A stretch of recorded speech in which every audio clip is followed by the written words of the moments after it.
the gut microbiome and how it relates to multiple sclerosis.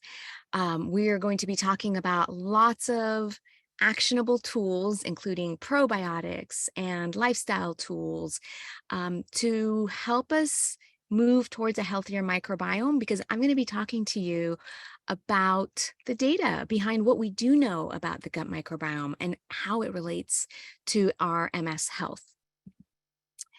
So we're going to talk about a background of the gut microbiome. I'm sure by now most of us have heard about this thing that we carry around with us. So I want to give you some interesting facts and information. I want you to learn how you can stop damaging your microbiome. We're going to talk about foods that are going to help boost those friendly bugs living in your large intestine where the microbiome lies. These are prebiotics and probiotic foods. And we're going to talk about some routines that are going to actually really help you take your gut microbiome to the next level. So your gut microbiome is located in the large intestine. It's also called the colon. Those are two names for the last part of the GI tract. And what's highlighted here in the colors is the large intestine as it goes up, across, down, and out.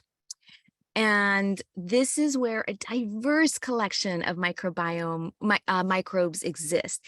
It's not just bacteria. It is also viruses, parasites, worms, all kinds of organisms. So their job is actually to keep us healthy. And they do a lot for us. So they have a symbiotic relationship with us, which means that we give them a free place to live. And in return, they produce a lot of beneficial molecules for us that are really important in human health. These are things we don't know how to do for ourselves, but our gut microbiome does. And some of these things include like metabolizing nutrients. So for example, these bugs can actually make vitamin B12 for us, okay? They can produce neurotransmitters. These are communication molecules used by the nervous system to communicate what's going on in the body with other more distant parts of the body. So they can be involved, for example, in serotonin production. One of the key roles that they play is that they educate our immune system. The gut microbiome starts developing when we are in utero, and as we have exposures to different things, the gut microbiome starts sort of learning what's safe and what's not safe, what we should attack and what we should leave alone. And this is such a key point in understanding why autoimmunity and MS happen, because this is called immune tolerance. A healthy immune system is tolerant. It can certain things and it will attack the dangerous things. It's when you lose tolerance and the immune system has gotten confused that you may now start attacking your own tissues like myelin, and we have a name for that. It's called MS. The gut microbiome actually plays a really important role in our immune health, and that involves inflammation. How much inflammation should be created? When does it go up? When should it come down? These bugs sort of sit in our large intestine and they're signaling to distant parts of the body what needs to happen. So I can't emphasize enough how important they are. And I always find it so funny, actually, that I didn't even know what a gut microbiome was until all my medical training was done. I didn't get it in medical school back in the early 2000s. I didn't get it in residency. And I actually didn't even learn about it until I got into the world of integrative medicine, functional medicine. It just wasn't part of what we were taught in conventional medicine, but it is actually really important. For every one cell in your body, there are 5 to 10 microorganisms living within you. So there's actually more microbial cells in your body than your own cells. So you can imagine what this superorganism is up to. So your gut microbiome is unique. It's actually like a fingerprint. That's why I put that picture there to help you connect this idea that your microbiome is unique, but it can shift. And it rapidly changes in early life, within maybe even the first 6 months of life. And once you start introducing solids to a child, there's a shift and you start really building that core microbiome. And this, there are certain stages in early human life where we have sort of these big jumps in the microbiome, like kind of getting to another step where it's getting closer to the fingerprint or its core bugs that it's going to consist of throughout life. And so we think by about age 2, maybe age 3, your core microbiome is established. It's unique to you. In fact, there may even be forensic applications of this. There are studies where they put people into different hotel rooms, have them hang out in there for a few hours, and then and then they go in and they swab out the rooms, and they can identify who was in what room based on the microbial bugs they left behind. I mean, isn't that fascinating? So maybe we will stop using fingerprints. This is actually maybe even more specific. And one thing to really appreciate about the microbiome is that it shifts. It's not a static thing. The core of it is maybe static and harder to change, but based on what you're being exposed to, it can shift. For example, when a baby is born via C-section versus naturally, it is going to come in contact with different bugs. As a C-section, you don't go through the vaginal canal and get that exposure. So that has an impact on what your core microbiome might look like. Whether or not you have pets has an impact. Whether I've even seen things like whether or not you wash your dishes in a dishwasher or you hand wash them, that impacts the type of microbes that you are coming in contact with. And by the way, one of the reasons that autoimmune diseases are on the rise is that in the first world, we live in highly sterile environments. You can go run around and pick up a bunch of toxins that are floating out around the environment, like pesticides and herbicides, but it's really hard to pick up these good friendly microorganisms because we clean everything, we bleach everything. And now post-pandemic, let's use the hand sanitizer, let's wash our hands 50 times a day. So we are limiting our immune system's exposure to healthy, ordinary bugs that help fine-tune the immune system. So diversity in the microbiome is really important. You don't want a lot of a few different types of microorganisms. You want normal amounts of a lot of different bugs because each microbe does maybe something different and you want all of those functions on board. So diversity is key, and there are things we can do to make our microbiome more diverse. And then something to think about is that I know there's a lot of tests out there that can tell you who's growing in your gut microbiome. You submit a stool sample and then you get the readout of the different species and their relative abundance, how much is present. It's sort of like taking a census of who's present. However, it's maybe not the most telling way of knowing whether or not you have a healthy microbiome or not. It's actually the metabolic activity of your entire microbiome that matters. And we're not quite there yet in a clinical setting to test for the metabolome or the overall metabolic activity of these bugs. And so while those tests, stool tests, can be interesting to know what bugs are there and what is not, it's probably we're not really at the point where we can be very specific. We really need to get to the next level where we're learning how much of this molecule are we making? Is the microbiome putting out enough neurotransmitters? So that's really the key. So I wanted to share this study with you. There's many. This is just one that I pulled. It's a Chinese study. I think they ended up having 50 or 60 patients. What they did was they took the stool of a group of people with MS and then controls, people who did not have MS. And what they found was that the people with the MS had some unique characteristics in their gut microbiome. For example, one of the types of bacteria they found that was low was Faecalibacterium. And this can be actually a really beneficial bacteria to have because it does a lot of useful things for us. These people, because of their diagnosis of MS, were metabolically a little bit different. Certain molecules were produced at different levels. So you were able to differentiate them from the control group that did not have MS. For example, they were producing less butyrate. Butyrate is a molecule that our good bugs produce when we eat fiber, when we eat prebiotic foods. So the prebiotic foods feed the good bacteria and then they produce butyrate for us. Butyrate can protect the brain, and people with MS had lower butyrate levels. They had more of the inflammatory cytokines, which are the molecules used by the immune system to communicate. There's inflammatory cytokines and anti-inflammatory cytokines, and people with MS tended to have more of the inflammatory cytokines like TNF alpha and IL-17. Don't worry about those names. You don't have to memorize anything.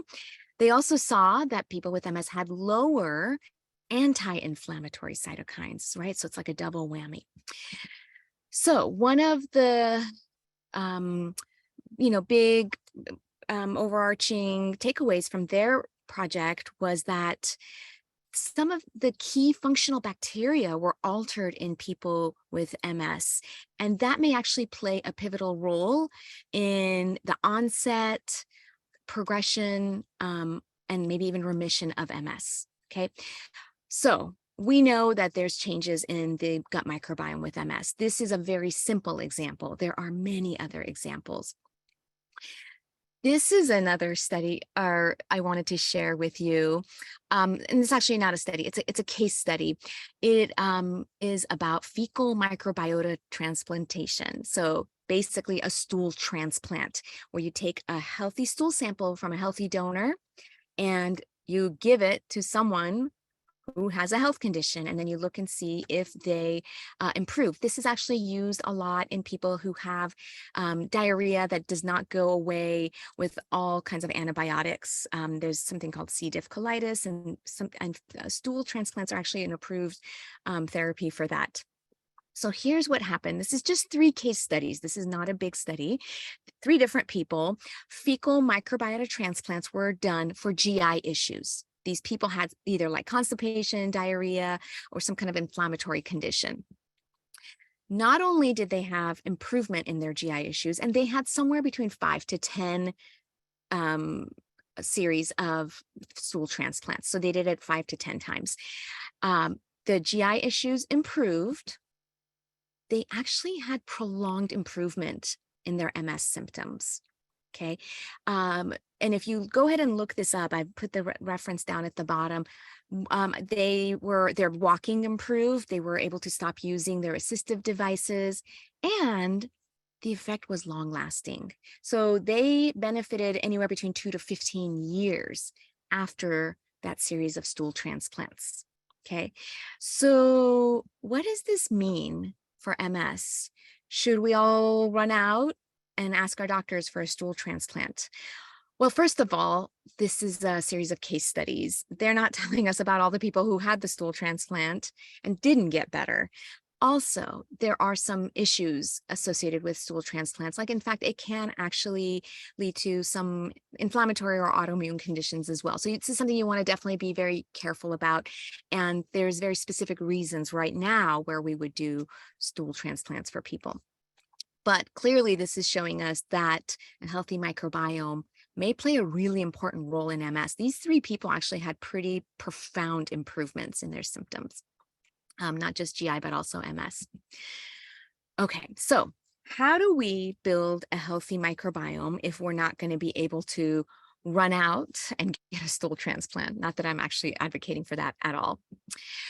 So I want to first talk to you about how to stop damaging your microbiome. So let's first of all remove the problems. Then let's talk about some foods like probiotics, which are fermented foods, and prebiotics, which are fibrous foods we eat that our good bacteria can use as food. And then finally, I'm going to talk to you about some daily routines. Okay, so what are the things that damage the microbiome? Medications. I'm sure antibiotics just popped into your head, but even acid blockers can do it because they lower stomach acid. That ends up promoting the growth of certain undesirable bugs, and the microbiome goes out of balance. I'm not saying you should stop taking your medications, but if you have concerns, talk to your doctor about, do I need this medication forever, right? Do I really need this antibiotic? Infections can disturb the microbiome. A COVID infection is enough to throw off the balance. If you go and travel and you pick up a GI bug, you end up having diarrhea. Now your microbiome goes out of balance again. Many toxins in the environment can damage the microbiome. So, for example, all the plastics that we are exposed to can disrupt the healthy balance of these microbes. Stress, whether it's physical or emotional, certainly can throw off the microbiome. And so as I'm going through this list, think about what may apply to you. Is there too much stress that maybe isn't being addressed? And is there something you can do about it to stop damaging your microbiome? Eating bad foods like artificial foods, anything that's not a whole food that has artificial ingredients, chemicals, natural colors, which are not really natural, artificial flavors. All of these things are molecules that our body was not intended to come into contact with. And so when we eat these artificial foods, including sugar, we are throwing off the balance of the microbiome. Not only are we damaging the bugs, but we're promoting the growth of the less desirable bugs that aren't really helping our health. And so, I always tell people, if there's one thing you want to do for your health that goes a long way, cut sugar out. Not only will it help lower inflammation, but it'll help your gut microbiome. It'll make you feel less anxious, less tired. It just has so many benefits. Also, sedentary lifestyle. If you are not moving regularly on a daily basis, it's really important to start incorporating movement, because a sedentary lifestyle actually leads to a disturbed microbiome as well. And even if some of us have physical limitations, there are still things we can do, resistance bands and simple things like that. And finally, inadequate sleep. And I say finally, but this is certainly not an exhaustive list, but these are some of the big things that disrupt the microbiome. If you're regularly getting just 5 or 6 hours of sleep, it's not enough, and your microbiome won't miss it. It'll take note that something is wrong. This person's not sleeping, even though if you feel like 5 or 6 hours is normal for you. All right, so let's start with talking about foods that can help boost the microbiome. So probiotics is what most of us are familiar with. There's a big industry out there selling probiotic supplements to us, but is that the answer? Let's start with food first. I always want to take a food first approach because I think it's going to be affordable. It's your long-term solution. And when we use food, it has all the added benefit of all the other nutrients that come along with it. So probiotic foods are fermented foods. And during that fermentation process, the friendly bugs grow and thrive. And when you eat that food, you reintroduce those bugs into your GI tract. So what are these foods? Dairy. So this could be yogurt, kefir, certain cheeses. For those of you that don't want to do dairy, there's vegetables. I mean, and basically you can ferment just about any vegetable. Kimchi and sauerkraut are what most of us are familiar with. Pickles, maybe. They're usually pickled and they don't have as many beneficial organisms in there. You really want to go for something that's fermented and not pickled. It's a different process. Soy can also be really helpful in boosting the gut microbiome. So some fermented forms of soy are tempeh, natto, and miso, and you can start experimenting with these if they're not already a part of your diet. And finally, there's kombucha, which is fermented tea. It's a little bit of a different process than fermented vegetables, but there's a lot of good organic acids in there that are going to be good for you to have those around. So I like to have variety and a little bit of everything in the diet. And so that you're not getting like just kombucha every day or just sauerkraut every day. Okay, so this was a study that showed the benefits of a probiotic supplementation for MS. For over 12 weeks, they gave a probiotic supplement and they looked to see what happened. And what they saw was these patients at the end of the study scored better on the disability scale, the EDSS. So they're reporting back less disability, more function, Also, they scored better on questionnaires for depression and another questionnaire just on overall general health, right? So after 12 weeks of this research study, this was not food, this was using a supplement, they were showing improvements. And I think they used 8 billion colony forming units of 4 different strains. They also gave some blood samples so that they can look for different markers. Insulin resistance improved, and this is not important for just diabetes. All of us should worry about blood sugar management, because when blood sugar starts creeping up, or when we keep stressing the pancreas and that whole system, that leads to inflammation, and it's not great for the immune system. So all of us should be mindful about being nice to our pancreas and blood sugar regulation systems. Their lipid profiles improved. They also had less inflammatory markers. So also on a laboratory scale, they improved, and functional wise, they improved. So how do you eat probiotics? This might feel daunting at first. Many cultures are actually used to eating these foods regularly, but I think in the American diet, at least, it's not a regular part of what we do, with the exception of maybe pickles, which are not really, full of bugs anyways. So start with a small amount, start putting it next to your meal. Maybe you do a spoon with your meal, and you start developing a taste for it, and you start training your taste buds. It takes time. Give it 3-4 weeks. And I think over time, you'll start really loving them, and you'll see that it actually enhances the flavor of whatever you're already eating. Variety is really important. So don't eat the same one over and over. Have 2 or 3 different ones in your fridge. You do have to keep these refrigerated, mix and match. I put mine right in front and center in the fridge so that I can remember to eat them. And then over time, you can go to 2 spoons. You don't need to eat a giant bowl. It's just making sure you get a little bit every day. All right, let's move on to prebiotics, which is probably more unfamiliar to most of us, because basically it's fiber, and you can't really put this in a capsule and sell it for $1 a pill like you can with probiotics. So there isn't as much of a push to get people to eat these prebiotic foods. And I have this beautiful picture here of garlic, which is like the thing I always think about when I think of prebiotics. So prebiotics are a specific type of fiber that we as humans can't digest, but our bacteria can, and they use it as their fuel source. It's how they eat to grow and thrive. And so if you're not eating a lot of fiber, think about what that does to your microbiome. You're limiting the food supply of these bugs. So some examples are the foods in the garlic and onion family. Hopefully you're getting a lot of these foods in, and if you could do them raw, it's generally better than cooking them. However, if you can't tolerate these things raw, go ahead and cook them and eat them that way.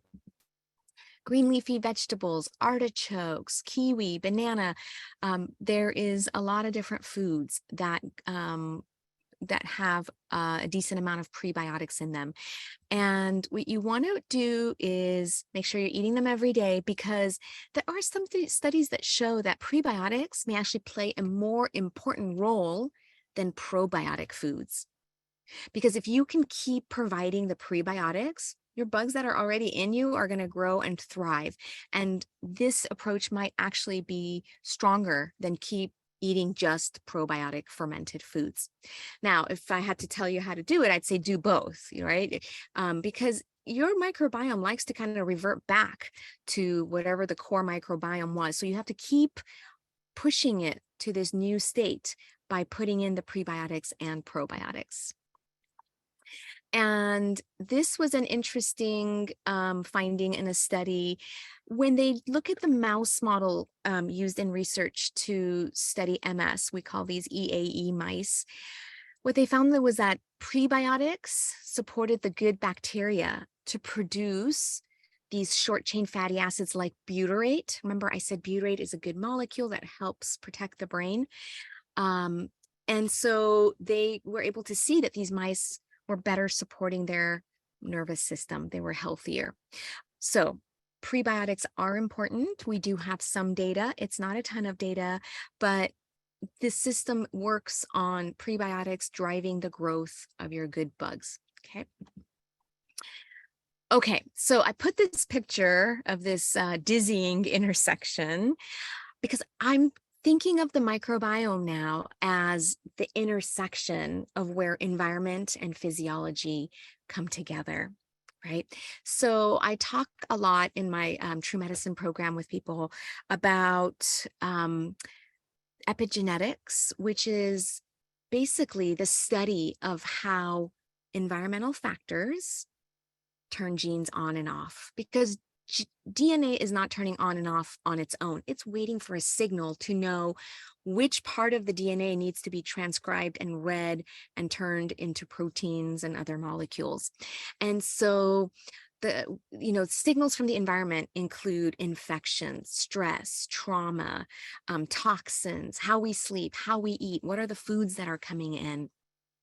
And these are all signals that enter our bodies, and the gut microbiome actually plays a really important role in translating these signals into what needs to happen at the DNA level, at the cellular level, right? And in lifestyle medicine, we talk a lot about cleaning up our cellular health. No pharmaceutical has the ability to bring your cells back towards a state of balance.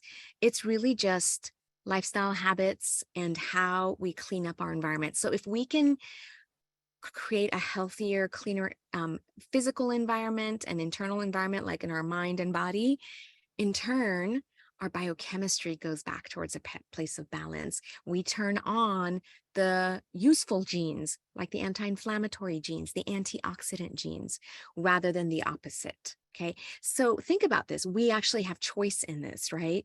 You can eat a healthy plant-based meal versus fast food. And those two things will have very different effects in your body at the cellular level within a few hours. It doesn't take a week for your body to take note of what came in, because your DNA is just sitting there waiting for information, right, to figure out what to do next, right? And as a result of what you just ate, you may turn on certain hormones, certain pathways. Your immune system will do something either beneficial or not so beneficial. And so I want you to think about that image of this epigenetics happening every time you make a decision. When you decide to go to bed early, you are sending a very important signal into your body. When you give your body adequate rest and calm, maybe you meditate or you do a hobby, maybe you exercise, all of these things are signals. So we can choose much of the signals that reaches deep into our DNA. So stress, we know, alters the gut microbiome. It kind of works both ways. There is this thing called the brain gut microbiome axis, and they just basically have this bidirectional communication. So the brain communicates down to the gut. So when we're stressed, there's changes at the gut level, right? Don't some of us have IBS, and when we get stressed, our GI symptoms act up? The reverse also happens. If we have an unhealthy gut microbiome, that changes the types of neurotransmitters that are produced, and that can lead to anxiety, low mood, depression. So it's all connected. You can't, in Western medicine, we tend to think of the body as these disconnected pieces. We give an organ to each doctor and we make them go specialize in it without really, thinking about how all the pieces fit together. But at lifestyle medicine, in functional medicine or integrative medicine, everything is connected for better or worse, right? So what happens when we feel emotional stress is that hormones are released, the nervous system puts out molecules, and that has an impact on not just our gastrointestinal health or gut health, but also our immune system. And remember, I said the gut microbiome is at the intersection of, stress and our physiology. So the gut microbiome actually might be the thing that's having a big role in translating that stress into changes in the gut microbiome. So stress can damage your microbiome, but building up your healthy microbiome can actually help you feel more calm, at ease, less anxious, for example. So How do we de-stress? Okay, I love this picture of this woman just cuddling up with her pet. I'm not a cat person, but even when I look at this picture, I can kind of feel the good hormones flowing through people when they hug something they love. So first of all, what stresses in your life can you remove, right? Let's start there. I bet there are things you could do today to make yourself less stressed. And some things take, a longer term approach. And then for whatever stress is left over, like we've got to find ways to manage that stress. So for some people, it's a mindfulness practice. I'm toying with spending a lot of time in nature to see how that feels on my nervous system.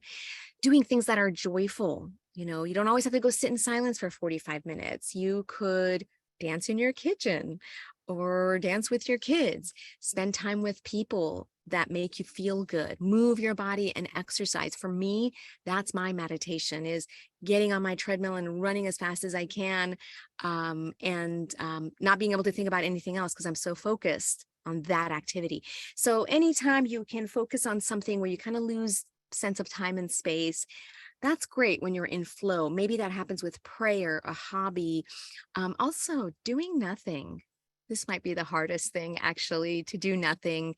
It's something I'm working on. It's actually very, very challenging for me to do nothing because it really, goes against everything I've always thought I should be doing. But I'm giving myself permission to do nothing, and I'm slowly getting better at it. All right, so let's talk about how food and nutrition interact with the gut microbiome. One of the fastest ways to change your microbiome is through food. So look at this this woman is offering you, a broccoli or a donut. Remember, epigenetics tells us that what we choose of these two is going to have a different impact on what genes are turned on and what pathways are turned on. So hopefully that helps you make a different decision more of the time. Changes are transient, so you could eat a super healthy diet for 3 days and rapidly change your microbiome. Like just 3 days can shift your microbiome. But if you stop and go back to your old ways, your microbiome will revert back.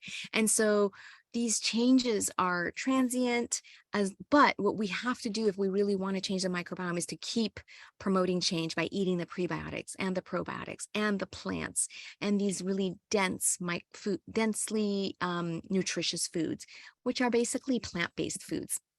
So if we have to talk about eating a good diet, what is a good diet? Eat real food. So skip the things that are in packages and they're processed. They've got an ingredient label, which ironically is called a nutrition label. It's not, generally nutritious things that are listed in that nutrition label in the ingredients. So eat real food as it grows in nature, mostly plants. I always tell people, try to get to 80% of the real estate on your plate, hopefully is at least 80% plants. And that's not just vegetables, it's nuts, seeds, beans, whole grains, herbs, spices. Choose organic to skip the pesticides. Many of these pesticides and herbicides are neurotoxic. None of us need more neurotoxins in us, right? We want to be protecting our nervous systems. Choose non-GMO as much as possible. This is tricky because labels aren't always easy to understand, but the best we can do is to see if something's labeled as non-GMO. Skip the sugar as much as possible. You're not going to get it down to 0, but if you can get it down as low as possible and, once in a while, indulge in something in small amounts, I think that's a good way to go.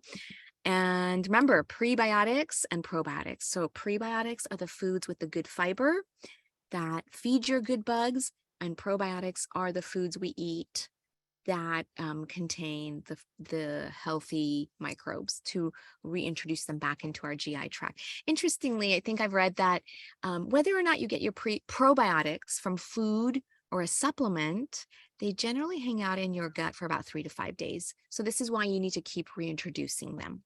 And we can do that. We can start incorporating these fermented foods into our diet every day. Let's talk about how sleep and the microbiome are connected. They're actually tightly Intertwined. This was a study of 26 adults, and these were not patients with MS. I could not find any study with MS. However, people who had a more diverse microbiome ended up having greater sleep efficiency. So they spent more hours sleeping with less awakenings. Okay, so you can see how boosting up your microbiome will help improve sleep. And if you can improve sleep, inflammation comes down.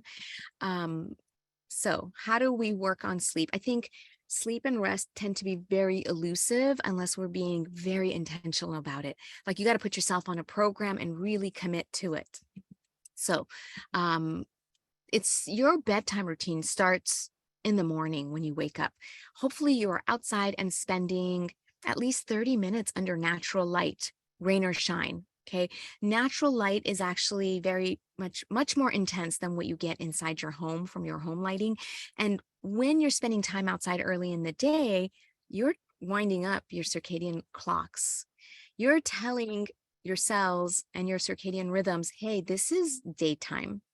So let's do all the daytime stuff now. And maybe in 12 hours, we can start winding down and shifting into nighttime physiology, which is actually profound and never gets any attention. We think of sleep as like nothingness, but it's actually a time where a lot of profound things happen at the cellular level.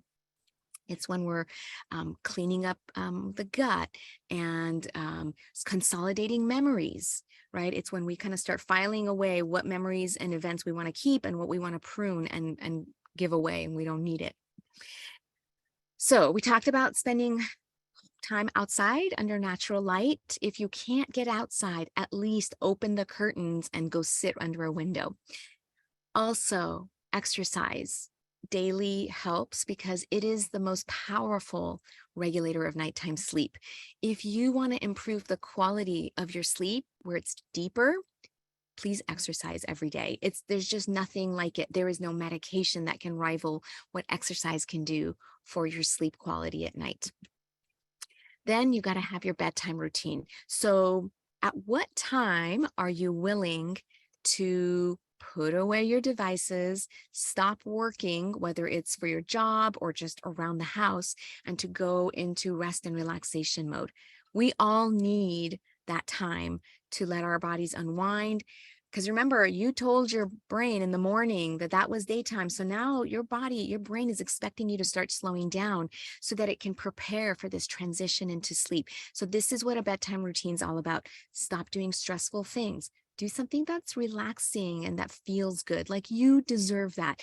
Everybody deserves a little bit of time, hopefully 1 to 2 hours a day, where they're doing something they love. And hopefully if it's relaxing, you do it right before bed. Okay, moving on to how exercise and the gut microbiome are intertwined. So when we exercise, we actually promote better cellular health because exercise is a short-term stress that kind of shakes up your systems and winds them up so that they're ready to go, whether it's your mitochondria, whether it's hormones, whether it's your gut microbiome. So when you exercise, by exercise, I mean like whatever way you want to move your body. Maybe it's just being seated and using resistance bands with your arms.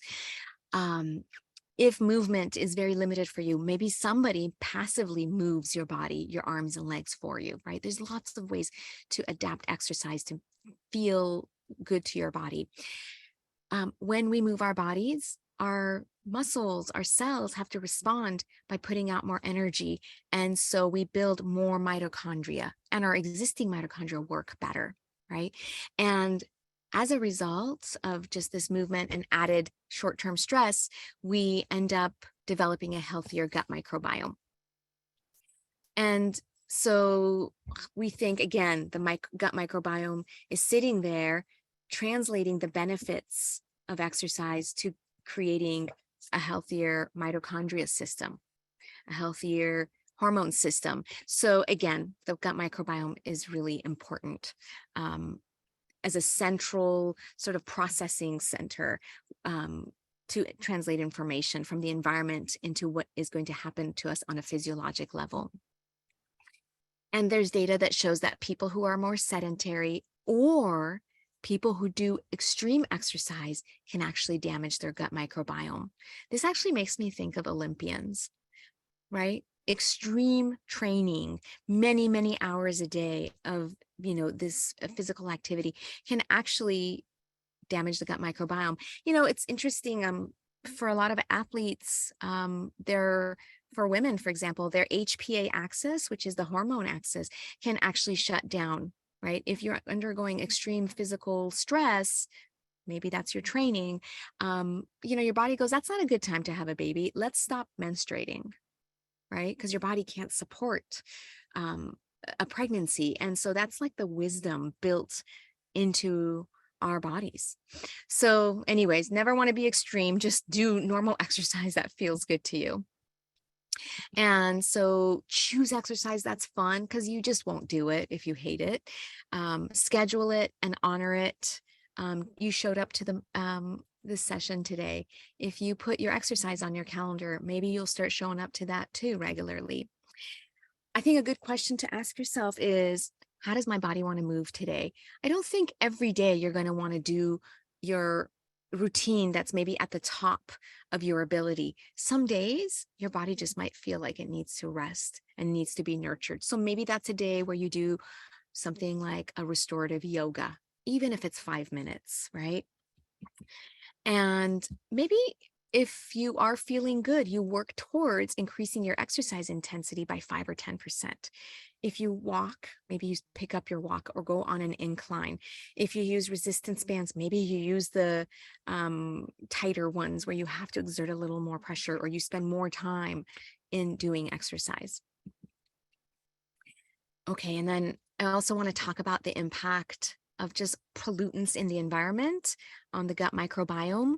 I always feel just like a little bit of sadness when I see somebody walking around and spraying pesticides, because they're actually getting it all over their bodies, and then they go home and then they give it to their families and children. And it's also very bad for the environment, and it gets into the water systems and it gets into the air, so you can breathe it in as you're walking by that place. So your gut microbiome actually does detox for you. It is involved in removing medications, hormones, and just ordinary pollutants out of your body. Because if our liver and our gut microbiome didn't do that, we would go into a toxic state and we wouldn't last very long. So toxins do damage the gut microbiome.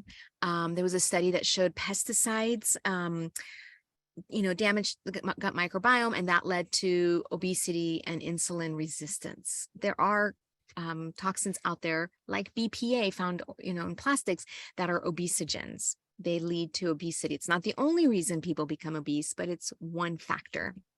And so in this process where we think that toxins lead to obesity and problems with insulin, we think that the gut microbiome sits at the core of that and is kind of passing on the information.